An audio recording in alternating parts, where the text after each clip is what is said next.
대표적인 수입자 아리에스터 감독의 유전 보셨나요? 못 봤습니다. 왜요? 이렇게 죽고 저렇게 죽고 안 되겠다. 찰란이랑 소지섭 배우랑 좀 어떤 관계인지. 배우님께서 이렇게 좋아하시지는 않으세요.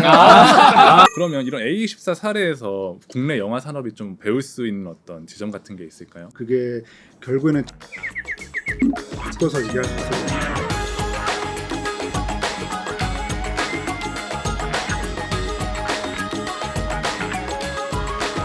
소비문화이면의 경제 이야기 비주류 경제학 호스트를 맡은 저는 토스 김창선이고요. 저는 재무덕후 이재용입니다. 이번 주 비주류 경제학 주제는 바로 예술 영화인데요. 게스트로 영화사 찰란의 이지혜 대표님, 주성철 영화 기자님 모셨습니다. 어서 오세요. 안녕하세요. 반갑습니다.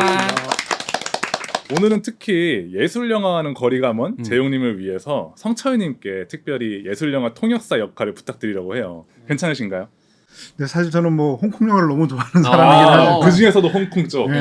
많은 영화들을 사람들이 좀 널리 봤으면 좋겠다라는 마음으로 네. 열심히 해보도록 하겠습니다. 먼저 가이드 부탁드리겠습니다. 근데 예술 영화 하면 사람들이 가지고 있는 가장 좀 기본적인 생각이 난해한 영화, 그렇죠. 어려운 영화잖아요. 네. 동의하시는지 좀 궁금해요. 이것도 참 뭐 사람마다 뭐 다를 수는 있겠는데 네네네. 근데 이제 이런 그 다양성 영화, 이런 또 예술 영화 중에서도 흥행이 잘 되는 영화들이 꽤 많이 있어요. 뭐 예를 들면 최근에 제가 고레다 히로카즈 감독의 괴물이라고 하는 작품, 괴물 봤어요. 괴물 같은 경우에는 사실 너무 재밌잖아요. 네네네. 고레다 감독님의 작품들 중에서는 가장 흥행이 잘 됐어요. 어. 98만 관객 정도를 모으면서 네. 사실 그 예술 영화도 제가 볼 때는 어느 그 문턱을 살짝 넘으면 접근성이 높아지면 더 많은 사람들이 보게 될 거다라고 생각이 듭니다. 그럼 괴물 말고도 올해 좀 주목받은 그런 좀 예술 영화가 있다면 어떤 게 있을까요? 네, 사실 뭐 그 주인공이죠. 주인공. 네. 사실 저는 게 정말 재밌게 봤던 존 오브 인터레스트. 존 오브 인터레스트. 존 오브 인터레스트는 그래도 어느 정도는 그 아카데미 수상작이기 때문에 네네. 뭐 많은 사람들이 봤다는 생각이 드는데 전혀 예상 밖의 영화가 하나 있었어요. 악마와의 토크쇼. 악마와의 토크쇼. 무서운 거죠? 악마가. 볼까 고민하다가 약간 네. 무서운 건지. 무섭죠, 무섭죠. 오컬트적인 네. 요소가 강하기 때문에 네. 그래서 저는 그 두 편에 좀 기억이 남습니다. 그래서 마침 이제 존 오브 인터레스트를 수입한 영화사 찰란의 이지혜 대표님을 자리에 모셨는데 최근에 이제 평판을 보니까 대박난 예술 영화는 다 찰란이 수입했다. 약간 이런 평이 있더라고요. 동의를 하시는지? 네, 자랑 타임 한번. 네. 일단 올해 한정에서는 좀 저도 인정하는 바는 있습니다.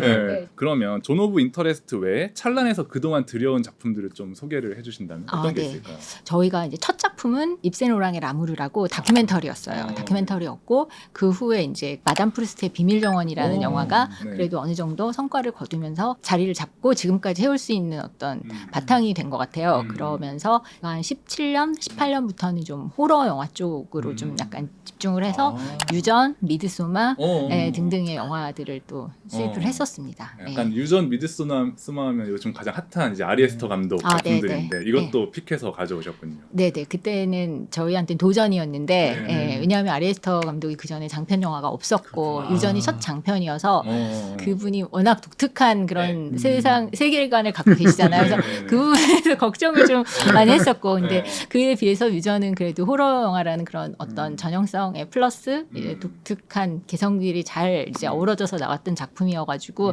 관객분들이 주목을 해주셨고, 그런 덕을 좀 봤습니다. 그러니까 성공이 보장된 감독으로서 아리에스터 감독을 이렇게 발견한 게 아니라 진짜 처음 수입하는 입장에서 진짜 도전을 하는 마음으로 이분을 이제 모셔오신 거네요. 사실 저희가 재용님한테 오늘 이제 촬영 오시기 전에 이제 대표적인 수입자 아리에스터 감독의 유전 보고 와달라고 요청을 드렸는데 보셨나요? 못 봤습니다. 왜요? 일단 보려고 네. 일단 찾았어요. 네네. 일단 나무위키 이러는데 찾으면 스토리 이렇게 대충 나오잖아요. 네네. 쭉 봤지. 어. 이건 내가 소화 못하겠다. 너무 매운맛이다. 너무 매운맛이다. 이렇게 죽고 저렇게 죽고 안 되겠다. 도전해보기 너무 스토리만 겁난다. 봤습니다. 그냥 무서운 거구나. 약간 불닭볶음면 같은 느낌. 근데 저는 항상 찰란 하면은 이제 소지섭 배우님 이름이 붙더라고요. 찰란이랑 소지섭 배우랑 좀 어떤 관계인지 궁금하더라고요. 사실은 이제 배우님께서 이렇게 좋아하시지는 않으세요. 그러니까 언급 자체를 좀 꺼리신다는 얘기도 진짜 뒤에서 묵묵하게 후원만 하시는 스타일이신 건지. 네, 좀 그러세요. 그래도 초기에는 좀 작품을 몇 개 선택도 좀 하고 그러셨었는데 이제 좀 어느 정도 신뢰가 좀 쌓인 뒤부터는 그냥 연간으로 저희 하는 작품들 거의 대부분을 하고 계세요. 네. 기자님이 보시기에도 어쨌든 소지섭 배우님이 그냥 연기하는 배우 외에도 영화라는 이런 산업이나 이런 신에 관심이 되게 많으신 그런 분인가요? 그죠. 사실 그게 워낙 궁금하잖아요. 네. 소지섭 배우가 이제 그런 수입 그 일을 하시니까. 네. 그래서 이제 그런 인터뷰를 예전부터 여러 번 요청해도 잘 응답을 안 하세요. 그래요? 약간 좀 그 찬란히 돋보이게 만들고 싶으시니까 약간 뒤로 물러서 계신다는 느낌을 받은 적도 있고요. 어쨌건 그 소지섭 배우가 이제 그런 일을 함으로써 우리가 이제 많이 이렇게 회자되는 이유는 역시나 좋은 영화들을 많이 가져오시니까 이제 우리가 얘기하는 거 아니에요. 저는 이제 기억에 남는 그 작품을 꼽아라 그러면 저는 이제 2020년이었나요? 그 썸머 85. 썸머 85. 네, 그건 이제 프랑스 오종 감독의 작품인데요. 근데 어느 순간부터 이분이 계속 흥행 스코어도 좀 떨어지고 그 어떤 영화로 수입이 안 되기도 하면서 너무 불안한 거예요. 이 사람 영화를 더 이상 못 보는 거 아닌가 되게 불안했는데 역시나 설랑과 이제 소리섭 배우께서 뭐 인더 하우스 뭐라던가 저희가 꾸준히 뭐 가장사적인 내사적인 친구 이런 영화도 수입하면서 되게 고마움을 느꼈습니다. 그러니까 전면에 나서진 않으셔도 그냥 꾸준히 뒤에서 선한 영향력 같은 걸 계속 발휘를 해주시는 것 같아요. 근데 대표님은 이제 이전에 영화 기자로 시작하셨다고 했어요. 어떤 계기로 수입사를 창업하기로 하셨는지 그게 너무 궁금해요. 제가 원래 제가 이제 영화를 보는 걸 좋아해서 영화 기자 일을 또 자연스럽게 하게 됐었거든요. 네. 근데 이제 저희가 사실은 좀 마감하는 게 힘들어졌었어요. 마감이 힘들어서요? 마감이 힘들어서 네. 사실 이제 뭐 그때 영화 수입 배급 제작사에서 일을 했었고 그때 이제 주로 했던 작품들이 이런 예술 영화 조제 호랑이 그리고 물고기들이라는 영화가 있었는데 그게 어떤 이제 기반이 돼서 이 일을 계속 할 수 있었고 또 이 일을 계속 하다 보니까 회사를 또 그만뒀어도 결국은 또 다시 같은 일을 찾게 되더라고요. 네. 되게 근본적인 질문을 드리고 싶은데 예술 영화는 돈이 되는지. 되게 많은 것을 내포하는 질문인데요. 네. 예술 영화는 돈이 될 수 있나요? 돈이 되기도 하지만 엄청나게 잃을 수도 있는. 크게 벌 수도 있지만 크게 잃을 수도 있다. 네네. 그 긴장감이 이 일의 즐거움이기도. 그러니까 대표님의 성향이 약간 좀 더 위험을 좋아하시는 성격이네요. 그러니까 기자라는 어떤 안정적인 직업보다는 뭔가 이렇게 아스트랄한 이 느낌이 나는 좀 맞는 것 같아요. 왜냐면 그 잘 됐을 때 쾌감이 나를 이제 살리는 거지. 저는 제가 안 그런 줄 알았어요. 그렇게 그런 걸 도전하고 이러는 게 아닌 줄 알았는데 이 일을 하면서 알게 되었어요. 난 이게 맞네. 생각보다 과감한 사람이었구나. 네, 그런 그래서 거. 저는 계속 기자만 하고 그러니까요. 한눈 안 팔고. 비주류 경제학 예술 영화편 본격적인 이야기를 시작해 볼 텐데요. 예술 영화를 둘러싼 돈과 예술 사이에서 영화사들은 어떤 고민을 하는지 생생한 비하인드를 들어보려고 해요. 먼저 찰란의 1년 스케줄이 좀 궁금한데 출장을 많이 다니실 것 같아요. 좀 어떠세요?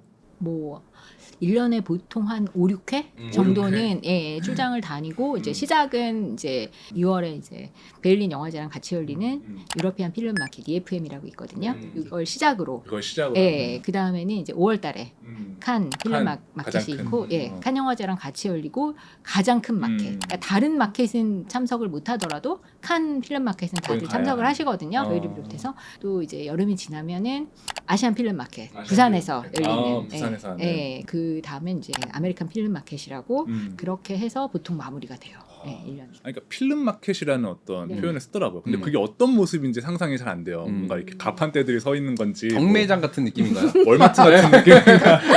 어떤 모습이에요, 필름 마켓은? 일단 이제 저희가 보통 코엑스 같은 굉장히 커다란 공간에서 박람회 같은 걸 하잖아요. 그러면은 박람회 느낌으로 이제 생각해 주시면 될 것 같아요. 그 공간을 일부 공간을 대여해서 거기서 이제 자기네들의 작품을 소개하고 미팅하고 판매하고 하는 게 이제 기본적인 마켓의 모습이고요. 그럼 저희는 어쨌든 그 각각의 회사들을 만나면서 미팅을 하고 또 상영 스크리닝을 하면서 이제 영화를 사기 위해서 바삐 움직이는. 와, 진짜 치열한 시장이네요. 그러면 대표님은 어떤 기준으로 영화를 좀 고르시는지, 작품으로 보시는지 상품으로 보시는지 비중은 어떻게 되는지도 궁금해요.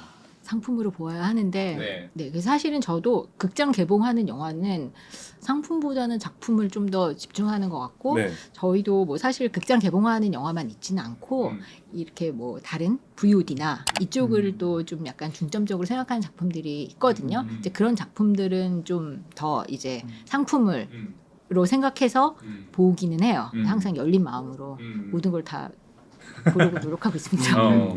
근데 어쨌든 상품으로서 이 영화를 보는 관점에서 결국에는 한국에 있는 어떤 영화 소비자들도 생각을 하게 될 것 같아요. 대표님이 보시기에는 좀 한국인들이 좋아하는 예술 영화의 특징 이런 것들도 감지를 하시나요?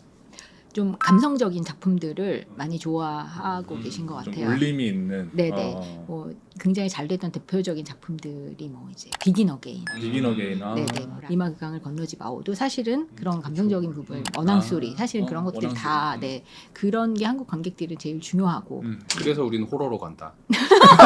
남들이 다 감성적이라고 할 때 우리는 매운맛으로 간다. 그래서 저는 좀 그러니까. 덜 치열한 곳으로 네. 네, 맡겨요. 모두가 좋아하니까 다 그쪽으로 가잖아. 예. 비주류 중에서도 한 번 더 비주류로 가셨군요. 그쵸. 찐 비주류. 예. 플러스 또 코로나 기간 중의 트렌드 혹은 그 이 직후의 트렌드가 일본 애니메이션. 잘 되죠. 그리고 그리고 뭐 이제 10대 20대 관객 대상으로는 호러 영화. 그다음에 아예 또 어린 지금 키즈 애니메이션. 뭐 이런 식의 굉장히 관객들이 더 특화되는 그런 경향이 짙어졌어요. 네. 그래서 사실 이제 보셨던 룩백 같은 경우도 메가박스에서 단독으로 단독으로 몇 달째 하고 있어요. 안 내리더라고 절대. 왜냐하면 직접 수입을 했기 때문이에요. 그러니까요. 네. 이제 그런 경우는 저희 또 긴장을 또 할 수밖에 없고. 대기업 또 들어오면은. 네네네네. 그런 상황에 처해 있습니다. 복잡하네요. 네. 그러면 어쨌든 극장의 중요성이 수입사 입장에서도 가장 큰 비중을 차지하고 있나요? 더 심화됐어요. 오히려 심화되고 네, 있다. 네. 코로나 이전에는 그래도 뭐 60%, 5, 60% 정도가 이제 극장에서 이제 나오는 수익이라면 나머지는 이제 VOD에서 IPTV나 VOD에서 나오는 수익이었는데 부가 쪽 VOD 수익이 엄청나게 지금 떨어져 있기 때문에 사실은 극장에서 승부를 보지 않으면 그 이후의 수익을 얻기가 너무 어려운 상황이 된 경향이 있죠. 네. OTT가 잘 되면서 VOD 수익이 줄어든 네네. 그런 거겠죠. 네. 그냥 제한이 있기 단건으로 때문에. 지불할 테니까 건 바이 건이 아니라. 네, 그래서 가속화가 빨리 진행이 됐어요. 그럼 상영관을 확보하려면 어떻게 해야 돼요? 설득을 해야 되나요? CGV 담당자님, 저 이거 100만 갑니다. 꼭 열어주십시오. 이렇게 읍소를 해야 되나요? 어떻게 해야 돼요? 네. PT 하나요? 그렇게 하죠. 진짜로. 네, 그렇게 네. 하는데 정말 어렵습니다. 왜냐면 제일 어려워요. 그분들도 이제 수많은 것 중에 맞아요. 의사결정을 해야 되니까. 네네. 가장 수익을 많이 올릴 수 있는 네. 결정 이런 것들이. 네, 그리고 네. 이제 어쨌든 코로나 기간 동안 극장들도 너무 힘들어졌었기 때문에 네. 더 예민할 수밖에 없고 확실한 건을 더 찾게 되고 더 확실한. 점점 더 맞아요. 네. 점점 더 그 블록버스터의 점유율이 점점 올라가는 것 같은 느낌도 같이 네. 들었거든요. 그래서 왜 그 최근 뭐 화제가 됐던 사진 중에 보면 그 멀티플렉스 모 멀티플렉스인데 1관부터 12관까지 범죄도시 3만 하더라고요. 그러니까 점점 더 심해지고 있는 것 같다는 생각이 들었어요. 올킬. 쏠림이. 잘 되는 영화만 네. 계속 상영하는. 이번엔 재용님 차례인데 일단 영화 수입이라는 분야가 너무 비주류다 보니까 그렇죠. 저희가 다뤘었던 다른 분야랑 비교해 보면 좋을 것 같아요. 네.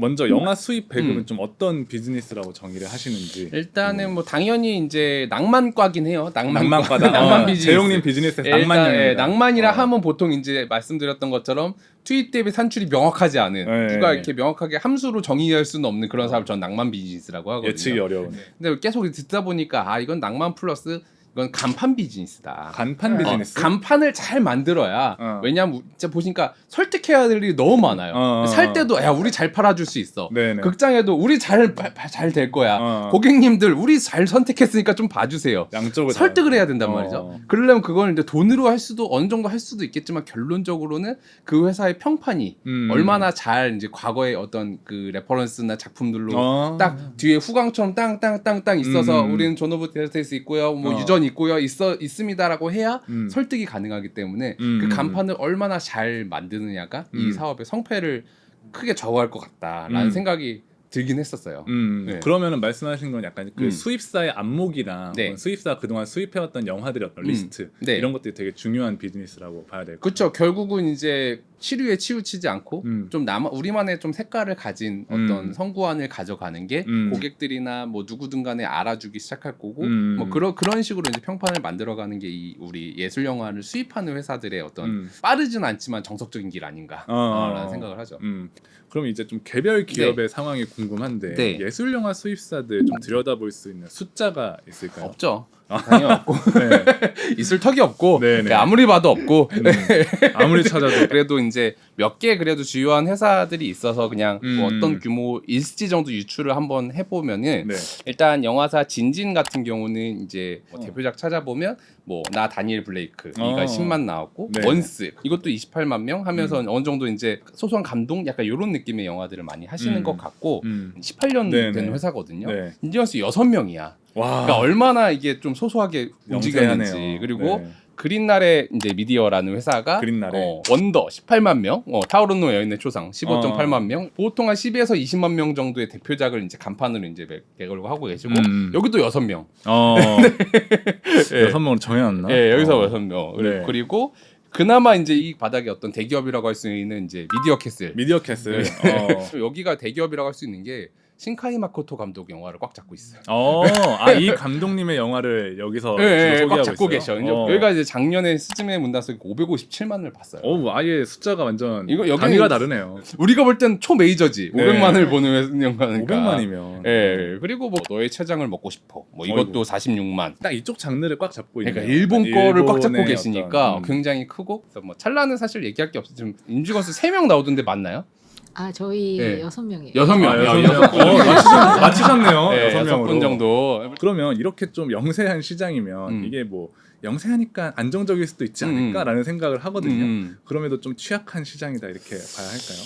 아무래도 이제 불안하죠. 왜냐하면 이제 흥행이라는 것이 이제 하늘에 좀 기대할 수밖에 없는 거기 때문에 진인사 대천명으로 사람의 노력을 다 한 다음에 아니 진짜 그냥 운이 없으면 내가 정말 10억 하자 뭐 20억 하자 했는데 갑자기 뭐 노느 재팬 사건이 터진다든지 아마 미디어 캐슬 때 그래서 위기가 한번 있었거든요. 그랬을 수도 있겠다. 야, 날씨 아이가 이렇게 안 될 줄이야. 약간 이런 느낌이에요. 뭐 갑자기 막 재앙이 터지는 경우도 있기 때문에 이게 안정적으로 가기는 정말 쉽지 않은 비즈니스인 것 같긴 해요. 특히나 예술 영화라는 이제 또 특수한 분야다 보니까 그러면 결국엔 시장 전체가 좀 성장하고 있는지 그 그림이 보인다면 어쨌든 이 예술 영화 각각의 플레이어들도 성장할 가능성이 있을 것 같은데 국내 예술 영화 시장 상황을 들여다볼 수 있는 숫자는 있을까요? 네, 이제 독립 예술 영화를 합쳐서 표현을 합니다.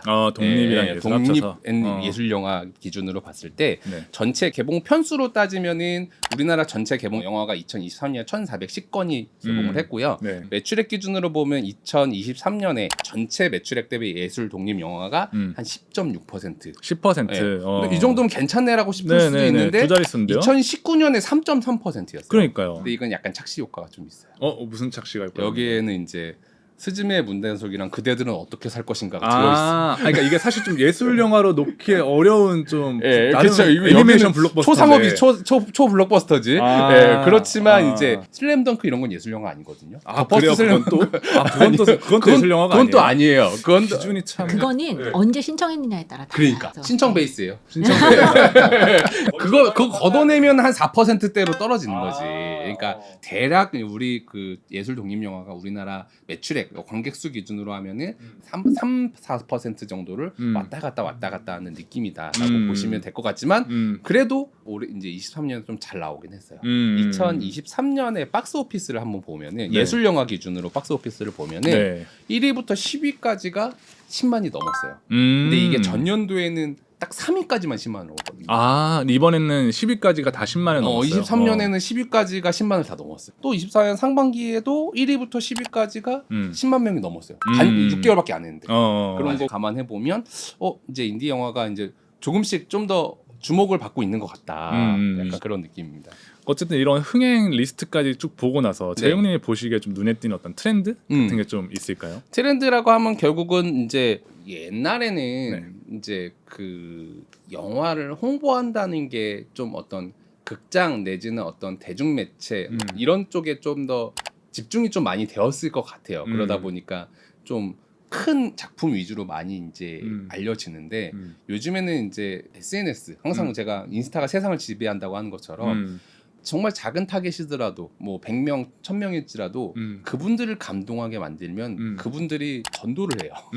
컨텐츠를 통해 전파를 시킬 수가 있어. 그러면 5만 명, 10만 명 만드는 거는 네. 예전보다는 조금 더 어떤 마케팅 측면에서 더 가능성 있는 시대가 되지 않았나라는 생각이 좀 드는 거죠. 좀 더 입소문 내지는 어떤 마케팅 전략 이런 측면에서 조금 더 고도화가 된다라고 한다면 예술영화 비중이 지금 3-4%에서 우리가 기대하는 10%까지 언젠가 가지 않을까라는 생각은 하죠.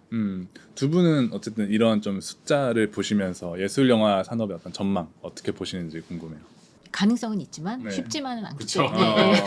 근데 이 영화 산업 자체가 되게 리스키한 산업일 수밖에 없고 그런 정말 엄청나게 매출액이 그게 사실 그냥 현실이에요. 저희가 항상 겪고 있는 거고. 인생이 롤러코스터. 네, 그럼에도 불구하고 사실 그걸 생각하지 않으면 이렇게 즐거운 일이 없거든요.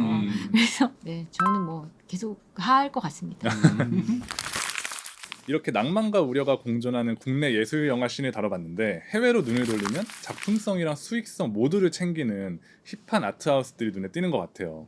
그 중에서도 지금 가장 핫한 영화사 A24 이야기를 해보려고 하는데 A24가 정확히 어떤 스튜디오인지 기자님이 좀 설명을 해주신다면?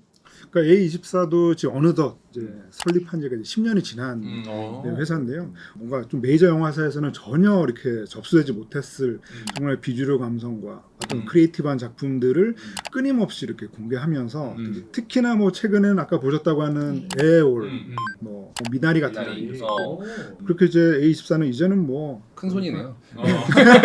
그냥 진짜 큰 손이 됐죠. 대표님은 어쨌든 파트너로서 A24를 많이 상대해 보셨을 것 같은데 대표님이 보시는 A24의 특징은 좀 뭐라고 볼 수 있을까요?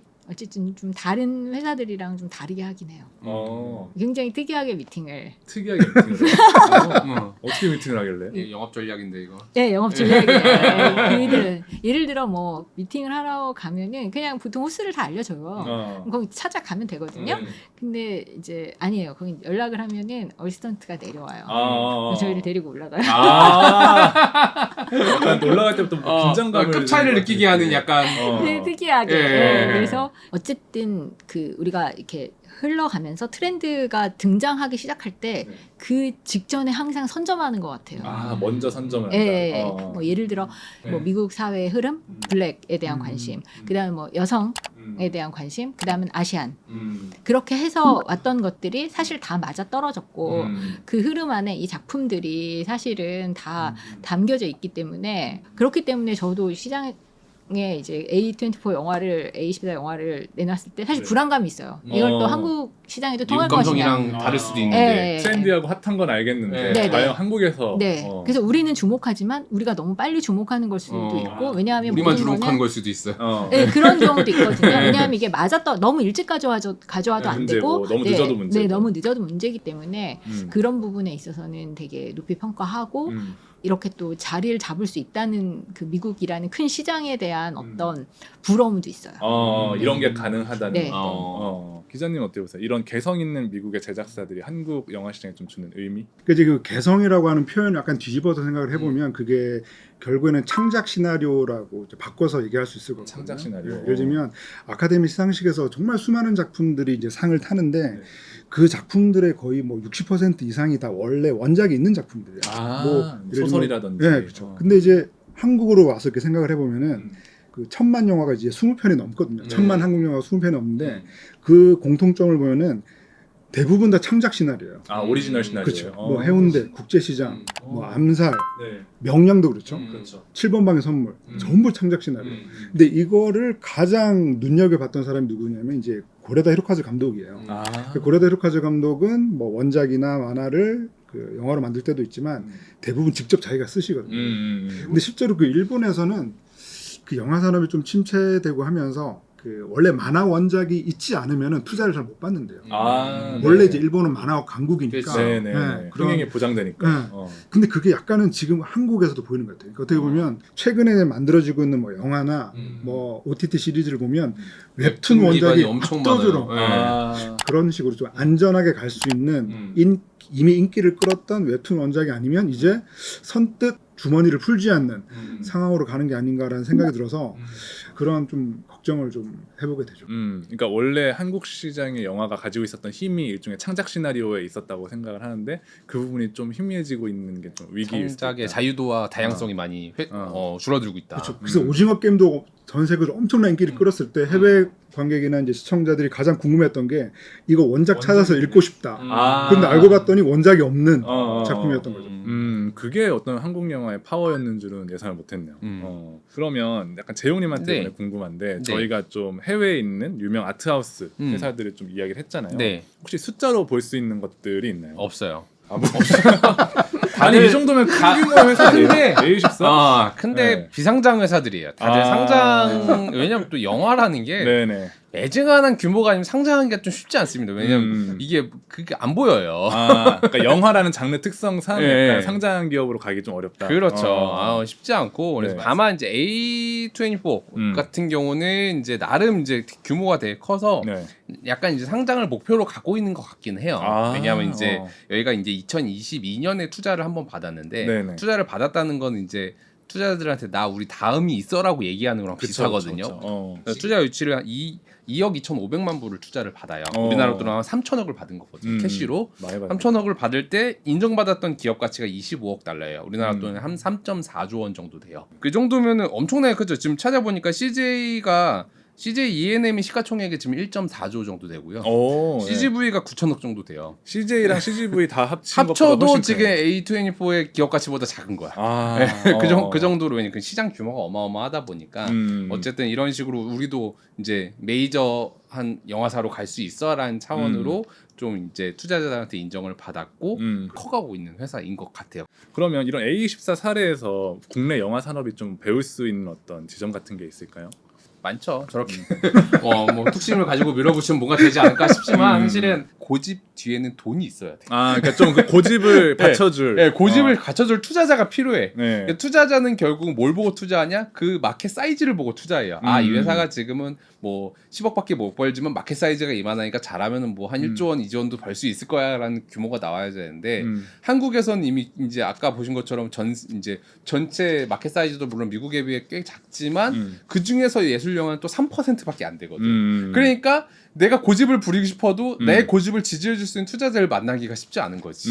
그러다 보니까 아무래도 A24만큼의 어떤 성공 신화를 그리기는 좀 어렵긴 하지만 또 불가능한 건 또 아니지 않습니까? 또 언제나 또 이제 그런 의외성은 또 존재하기 때문에 그리고 A24가 또 마케팅을 또 되게 잘한다고 소문이 많이 나 있더라고요. 네네. 이제 뭐 SNS나 이런 좀 굿즈라든지. 굿즈라든지 뭔가 이렇게 타겟화된 마케팅을 영화별로 굉장히 잘한다고 소문이 나 있으니까 그런 부분들 이제 디지털 마케팅도 우리가 좀 많이 좀 배워서 하다 보고 그러다 보면 대중들의 어떤 그 관심사나 시대적인 어떤 과제들과 삐끗한 뭔가 대박들이 좀 네. 터지는 것들이 예술 영화 쪽에서 또 나올 수도 있지 않을까라는 생각을 또 기대감 더해서 한번 해보는 거죠. 이번 주 비주류 경제학에서는 영화사 찰란의 이지혜 대표님 그리고 주성철 영화 기자님과 함께 예술 영화에 대한 이야기 나눠봤는데요. 마무리 질문 던져보려고 해요. 올해 이제 개봉을 앞두고 있는 찰란에서 어떤 소개할 만한 영화. 네, 그 올해 깐느에서 보았던 서브스턴스라고. 서브스턴스. 네, 올해 이제 깐 영화제에서 각본상 받았고 이제 데미 무어 배우가 오랜만에 다시 이제 복귀를 하면서 엄청나게 화제가 됐고. 호러인가요? 그게 제일 기대. 네, 호러예요? 호러이기도 합니다. 호러, 네. 호러라서 약간 매운맛의 명가 네. 찰란. 네. 네. 진짜 맵습니다. 유전보다 맵나요? 어떤 의미에서는 더 맵습니다. 그럴 수 있어요. 수위는 좀 있기 때문에 네네. 각오하고 보셔야 되지만 기대됩니다. 소비문화이면의 경제 이야기 비주류 경제학. 오늘은 찰란 이지혜 대표님, 주성철 기자님과 예술 영화에 대한 이야기 나눠봤고요. 저희는 다음 시간에 다른 주제로 돌아오겠습니다. 감사합니다. 네, 감사합니다. 감사합니다.